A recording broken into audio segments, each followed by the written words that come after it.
பெண்கள் ரொம்ப பாதுகாப்பா இந்தியாவுக்கு டிராவல் பண்ணுங்க அப்படின்னு லெவல் 2 அட்வைசரி கொடுத்திருக்காங்க. பெரும்பாலும் பாஜக ஆளக்கூடிய மாநிலங்கள்ல தான் பெண்களுக்கு எதிரான வன்கொடுமைகள் அதிகமாக இருக்கு.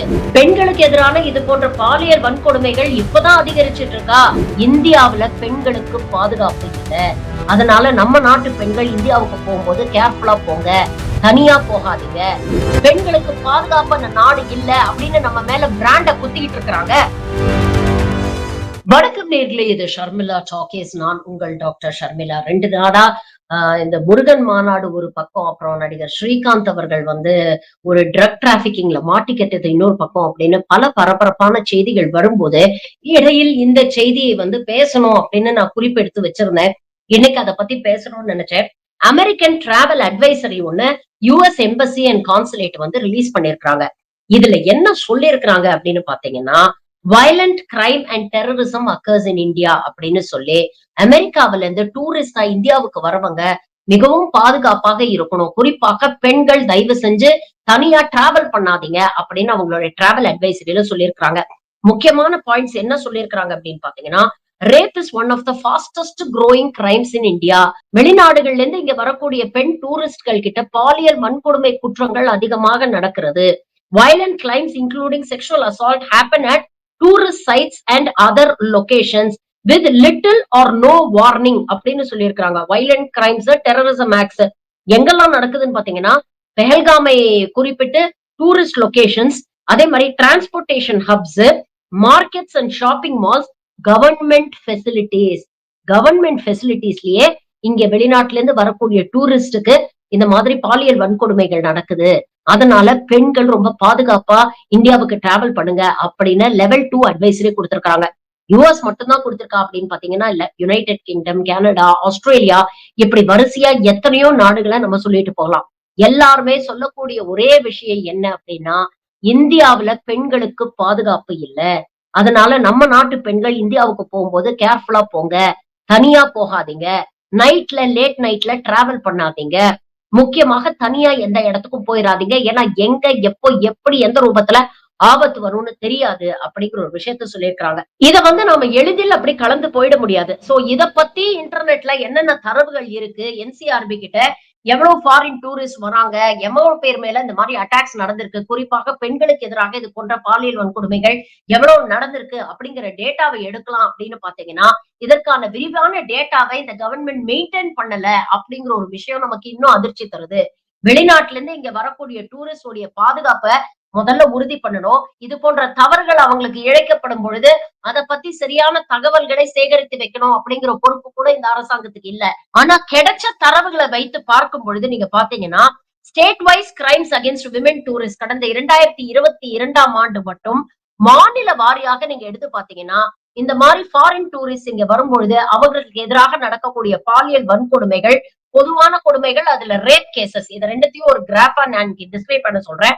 ப்ளூவா இருக்கிறது பொதுவாக அவர்களுக்கு எதிராக நடக்கக்கூடிய கிரைம்ஸ், ரெட்ல இருக்கிறது ரேப் கேசஸ் அப்படின்னு பாத்தீங்கன்னா, மாநில வாரியாக பாத்தீங்கன்னா டெல்லி, கர்நாடகா, ஹிமாச்சல் பிரதேஷ், மகாராஷ்டிரா, கோவா, ஹரியானா, இப்படி தொடர்ந்து பெரும்பாலும் பாஜக ஆளக்கூடிய மாநிலங்கள்ல தான் பெண்களுக்கு எதிரான வன்கொடுமைகள் அதிகமாக இருக்கு. அது மட்டும் இல்ல, கடந்த 10 ஆண்டுகள்ல நீங்க பாத்தீங்கன்னா, வெளிநாட்டுல இருந்து இங்க வரக்கூடிய டூரிஸ்ட், அந்த கிராஃபையும் நான் போட சொல்றேன். வெளிநாட்டுல இருந்து இங்க வரக்கூடிய டூரிஸ்டுக்கு எதிரான கிரைம்ஸ் அதிகரிச்சிருக்கு. அது மட்டும் இல்லாம அவங்களுக்கு எதிராக, பெண்களுக்கு எதிராக நடக்கக்கூடிய பாலியல் வன்கொடுமைகளை கன்சிஸ்டன்டா இருக்கும் அப்படிங்கிறது. இது மட்டும் இல்ல, இந்த மாதிரி வெளிநாட்டுல இருந்து இங்க வரக்கூடிய அந்த விமென் டிராவலர்ஸ்க்கு இங்க அந்த மாதிரி ஏதாவது சம்பவம் நடந்ததுன்னா எந்த அளவுக்கு லீகல் ப்ரொடெக்ஷன் கிடைக்குது அப்படின்னு பாத்தீங்கன்னா, அதுவும் ரொம்ப இன்கன்சிஸ்டன்டா இருக்கு, ரொம்ப இன்கம்ப்ளீட்டா இருக்கு அப்படிங்கிற தரவுகள் நமக்கு கிடைக்குது. அதாவது பொதுவாக இது போன்ற விஷயங்கள்ல வழக்குகள் பதிவு செய்யறதே ரொம்ப கம்மியாக இருக்கு. போலீஸ் ரொம்ப அலக்கழிக்கிறாங்க. அது மட்டும் இல்லாம இவங்க ஒரு லிமிடெட் பீரியட் ஆஃப் ஸ்டேக்கு இங்க வந்திருக்கிறதுனால இந்த கேசஸ பெரிய அளவுல அவங்களால ப்ரொசீட் பண்ண முடியாது. ஏன்னா இந்த டூரிஸ்ட் திரும்ப அவங்க நாடுக்கு போயிட்டாங்கன்னா, ஒவ்வொரு தடவை ஹியரிங்க்கும் அவங்களால அங்கிருந்து இங்க கிளம்பி வர முடியாது. அதனால பொதுவாக இது போன்ற குற்றங்கள்ல கன்விக்ஷன் ரேட் பாத்தீங்கன்னா ரொம்ப கம்மியாக இருக்கு. இது போன்ற குற்றங்களை செய்துவிட்டு எளிதில் தப்பி சென்று விடுகிறார்கள் அப்படிங்கிற ஒரு விஷயத்தையும் பதிவு பண்றாங்க. இத வெளிநாட்டு டூரிஸ்ட் சொல்லிதான் நமக்கு தெரியணும் இல்ல. காலங்காலமாக கடந்த 10 ஆண்டுகளாக நாம சொல்லிட்டு இருக்கோம். பெண்களுக்கான பாதுகாப்பு அப்படிங்கிறது இந்தியாவுல நாளுக்கு நாள் குறைஞ்சுகிட்டே வருது. பெண்களுக்கு எதிரான இது போன்ற பாலியல் வன்கொடுமைகள் இப்பதான் அதிகரிச்சுட்டு இருக்கா? அப்படின்னு கேட்டீங்கன்னா, இல்ல. கடந்த 10 வருஷமா இத நாம சொல்லிட்டு இருக்கோம். வெளிநாட்டுல இருந்து வரக்கூடிய பெண்கள் மட்டும் இல்ல.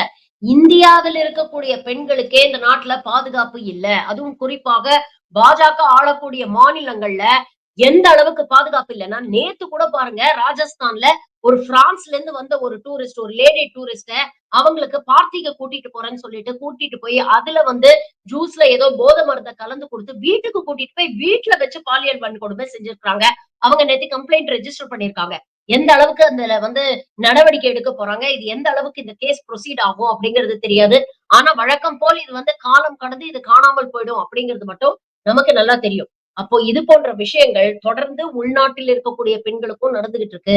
பெரும்பாலும் இது போன்ற பெண்களுக்கு எதிரான வன்கொடுமைகள் உள்நாட்டுல பாத்தீங்கன்னா, என்சிஆர்பி டேட்டா படியே பாஜக ஆளக்கூடிய மாநிலங்கள்ல பெண்களுக்கு எதிரான டொமஸ்டிக் வயலன்ஸ், பெண்களுக்கு எதிரான பாலியல் வன்கொடுமைகள் அதிகமாக இருக்கிறது. இந்த லட்சணத்துல தான் இதுங்க தமிழ்நாட்டுல சட்டம் ஒழுங்கு சரியில்ல, தமிழ்நாட்டுல பெண்களுக்கு பாதுகாப்பு இல்ல அப்படின்னு நமக்கு வந்து அட்வைஸ் பண்ணிட்டு இருக்காங்க. சரி, பாதுகாப்பு சம்பந்தப்பட்ட விஷயத்துல மட்டும் தான் இப்படி இருக்கோமா அப்படின்னு பாத்தீங்கன்னா, குளோபல் ரேங்கிங்ல நீங்க எந்த பாராமீட்டர் எடுத்துக்கிட்டாலும் இந்தியா மிக மோசமான நிலைமையில இருக்கு. WPS இண்டெக்ஸ், அதாவது விமன் பீஸ் அண்ட் செக்யூரிட்டி இண்டெக்ஸ்ல பாத்தீங்கன்னா 127 நாட்டுல 128வது இடத்துல இருக்கிறோம். குளோபல் ஜெண்டர் கேப்ல பாத்தீங்கன்னா 146 நாடுகள்ல 131வது இடத்துல இருக்கிறோம். ஜெண்டர் இன்இக்வாலிட்டி இண்டெக்ஸ்ல கிட்டத்தட்ட 108வது இடத்துல இருக்கோம் 193 நாடுகள்ல. விமன் பிசினஸ் அண்ட் லா அந்த ஆஸ்பெக்ட்ல பாத்தீங்கன்னா 190 நாடுகள்ல 113வது இடத்துல இருக்கும். ஹெல்த் அண்ட் சர்வைவல் சப் இண்டெக்ஸ்ல பாத்தீங்கன்னா 146 நாடுகள்ல 135வது இடத்துல இருக்கும். இதெல்லாம் என்ன சொல்லுது அப்படின்னு பாத்தீங்கன்னா, இங்க சோசியலாவும் சரி, எக்கனாமிக்கலாவும் சரி, பொலிட்டிக்கலாவும் சரி, லீகலாவும் சரி, பெண்கள் இன்னும் முன்னேறவில்லை. பெண்களுக்கு இன்னும் ஆண்களுக்கு நிகராக சம உரிமை அளிக்கப்படவில்லை. நிறைய கேப் இருக்கு. இந்த லூப் ஹோல்ஸ் எல்லாம் ஃபில் பண்ண வேண்டிய ஒரு தேவை இருக்கு. கல்வியிலும் சரி, சுகாதாரத்திலும் சரி, சமூக அந்தஸ்திலும் சரி, பொலிட்டிக்கலாவும் சரி, அதிகாரத்திலும் சரி, எதுலயுமே வந்து பெண்களுக்கு ஆண்களுக்கு இணையான ஒரு ரெப்ரசன்டேஷன் கிடைக்கல அப்படிங்கறத இது போன்ற தரவுகள் தெளிவாக வெளிச்சம் போட்டு காட்டுது. பெண்களுக்கு 33% வேணும் அப்படின்னு தொடர்ந்து நாம கேட்டுட்டு இருக்கோம். பாஜக 2 முறை தனி பெரும்பான்மையோட ஆட்சி அமைத்தது. அவங்க நினைச்சிருந்தா அதை அவங்க நிறைவேற்றிருக்கலாம். ஆனா என்ன பண்ணாங்க? சென்சஸ் எடுத்துட்டு அதை செய்வோம், வரும் ஆனா வராது அப்படின்னு ஒரு அரைகுறை தீர்மானத்தை பார்லிமெண்ட்ல நிறைவேற்றினதோட அதை தூக்கி பேக் பர்னர்ல போட்டுட்டாங்க. இன்னைக்கு குளோபல் லெவல்ல பாத்தீங்கன்னா இந்தியா 4வது மிகப்பெரிய பொருளாதாரம் அப்படின்னு சொல்லி நீங்க மார் தட்டிட்டு இருக்கீங்க. ஆனா பெண்களுடைய பாதுகாப்பு, பெண்களுடைய சேஃப்டி, பெண்களுடைய எம்பவர்மெண்ட் பொறுத்த வரைக்கும் இன்னைக்கு பல முன்னேறிய நாடுகளுக்கு இணையாக நாம இல்ல. பெண்கள் பாதுகாப்பை பொறுத்த வரைக்கும் இன்னைக்கு எங்கேயோ பின்தங்கி நாம இருக்கிறோம். இதையெல்லாம் இந்த அரசாங்கம் என்னைக்கு அட்ரஸ் பண்ண போகுது? தொடர்ந்து இது போன்ற பாலியல் வன்கொடுமைகள் நான் சொன்ன மாதிரி பாஜக ஆளக்கூடிய மாநிலங்கள்ல தான் அதிகம் நடக்குது. குற்றவாளிகள் யாருன்னு பாத்தீங்கன்னா பெரும்பாலும் பாஜக கட்சியை சேர்ந்தவர்களாவே இருக்கிறாங்க. இல்ல பாஜக கட்சியுடைய ஆதரவு நிலைப்பாடுல இருக்கிறவங்க இருக்காங்க. அவர்கள் மீது இந்த அரசாங்கம் என்ன நடவடிக்கை எடுத்திருக்குது? ஒரு பிரஜ்வல் ரேவண்ணா மேல என்ன நடவடிக்கை எடுத்தாங்க? ஒரு பிரிஜ்பூஷன் சரண் சிங் மேல என்ன நடவடிக்கை எடுத்தாங்க? இன்னைக்கு உலக நாடுகள் இதெல்லாம் பாத்துக்கிட்டு இருக்கு. பெண்களுக்கு பாதுகாப்பான நாடு இல்ல அப்படின்னு நம்ம மேல பிராண்ட குத்திக்கிட்டு இருக்கிறாங்க. உலக அரங்குல இந்தியாவை பெண்களுக்கு பாதுகாப்பு இல்லாத ஒரு நாடாக இன்னைக்கு அவங்க வந்து கொண்டு வந்து நிறுத்திட்டாங்க. இதற்கெல்லாம் யார் பதில் சொல்ல போறா? நம்ம வெட்கப்பட்டு தலகுனிய வேண்டாமா? 140 கோடி மக்கள் இருக்கக்கூடிய நாடு, மிகப்பெரிய ஜனத்தொகை இருக்கக்கூடிய நாடு. மூச்சுக்கு 300 தடவை பாரத் மாதா கி ஜெய்ன்னு பேசக்கூடிய ஒரு பிரதமர் நாரி சக்திய பத்தி வாய்க்கழிய பேசுவாரு. பேட்டி படாவ் பேட்டி பச்சாவ்னு பேசுவாரு. ஆனா இன்னைக்கு இங்க இருக்கக்கூடிய பெண்களுக்கு, குழந்தைகளுக்கு, பெண் குழந்தைகளுக்கு பாதுகாப்பு இல்ல. இதெல்லாம் என்னைக்கு அட்ரஸ் பண்ண போறாங்க? சும்மா உதட்டளவுல பேட்டி பச்சாவ், பேட்டி படாவ், பெண்களுக்கு கல்வி கொடுக்கணும், பெண்களை வந்து தற்சார்பு நிலைக்கு கொண்டு வரணும் அப்படின்னு பேசினா மட்டும் பத்தாது. கிரவுண்ட் லெவல்ல அதற்கான பாலிசிஸை இம்ப்ளிமெண்ட் பண்ணணும். பெண்களுடைய பாதுகாப்பு அப்படின்னு வரும்பொழுது ஒரு ஜீரோ டாலரன்ஸ் பாலிசியை அடாப்ட் பண்ணணும். பெண்களுக்கு எதிராக இது போன்ற பாலியல் வன்கொடுமையில் ஈடுபடுறவங்க எந்த மதத்தை சேர்ந்தவர்களா இருந்தாலும், எந்த பின்புலத்தை சேர்ந்தவர்களா இருந்தாலும், எந்த அரசியல் கட்சியை சேர்ந்தவர்களா இருந்தாலும் அவங்க மேல நடவடிக்கை எடுக்கணும். இதெல்லாம் செஞ்சுட்டு பாரத் மாதா கி ஜெய்ன்னு சொன்னீங்கன்னா கொஞ்சமாவது அர்த்தம் இருக்கு. சும்மா உதட்டளவுல பாரத் மாதா கி ஜெய், நாரி சக்தி அப்படின்னு பேசி பிரயோஜனம் இல்ல. ஆபரேஷன் சிந்தூர்ன்னு இவ்வளவு நாள் ஒரு பெரிய டிராமாவ போட்டீங்க. கடைசியில அந்த 26 பேரை கொன்ன அந்த 4 தீவிரவாதிகள் இன்னிய தேதி வரைக்கும் கைது செய்யப்படவில்லை. இல்ல அவங்கள உயிரோடையும் பிடிக்க முடியல, செத்தும் உங்களால பிடிக்க முடியல. அப்புறம் என்ன இங்க நாட்டுல இருக்கக்கூடிய பெண்களுடைய பாதுகாப்பை நீங்க உறுதி செஞ்சிருக்கீங்க? இந்த கேள்விகள்லாம் நாம கேட்கணும். இது போன்ற செய்திகளை எளிதில மெயின் ஸ்ட்ரீம் மீடியா கடந்து போயிருவாங்க. ஆனா, இன்னைக்கு குளோபல் லெவல்ல ஒரு பெரிய தலைகுனிவை இது போன்ற விஷயங்கள் நமக்கு ஏற்படுத்திட்டு இருக்கு. இதெல்லாம் என்னைக்கு சரி செய்ய போறோம்? சிந்திச்சு பாருங்க. நன்றி.